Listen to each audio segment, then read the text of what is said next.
بسم اللہ الرحمن الرحیم۔ السلام علیکم۔ کورونا کے دوبارہ سے بڑھتے ہوئے کیسز اور نئی کورونا فارم کی تصدیق کے باعث سعودی حکومت نے پاکستان اور انڈیا سمیت 20 ممالک سے فضائی آمد پر دوبارہ پابندی عائد کر دی۔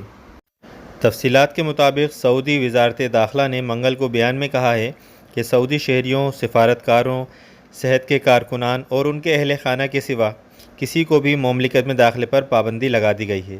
یہ نفاذ بدھ 3 فروری 2021 بدھ کو رات 9 بجے سے نافذ العمل ہوگا۔ یہ پابندی ابتدا میں 20 ممالک سے آنے والوں پر عائد کی گئی ہے۔ ان میں پاکستان، انڈیا، جرمنی، امارات اور دیگر ممالک شامل ہیں۔ دوسری خبر میں ترجمان PIA کے مطابق مسافروں کی آسانی اور انہیں سعودی عرب سے پاکستان واپس لانے کے لیے PIA کی پروازیں جاری رکھی جائیں گی، جبکہ جو مسافر پاکستان سے سعودی عرب جانے والی پروازوں پر بک تھے ان کی بکنگ پابندی کے خاتمے تک ملتوی کی جا رہی ہے۔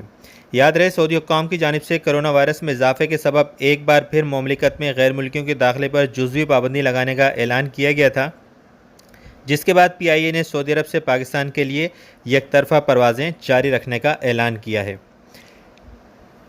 پابندی کے اطلاق سے قبل PIA کی سیالکوٹ دمام، مدینہ ملتان اور اسلام آباد تا ریاض کی پروازیں معمول کے مطابق چلیں گی۔ ترجمان PIA کے مطابق پابندی ختم ہوتے ہی تمام بکنگ کو ابتدائی پروازوں پر بحال کر دیا جائے گا۔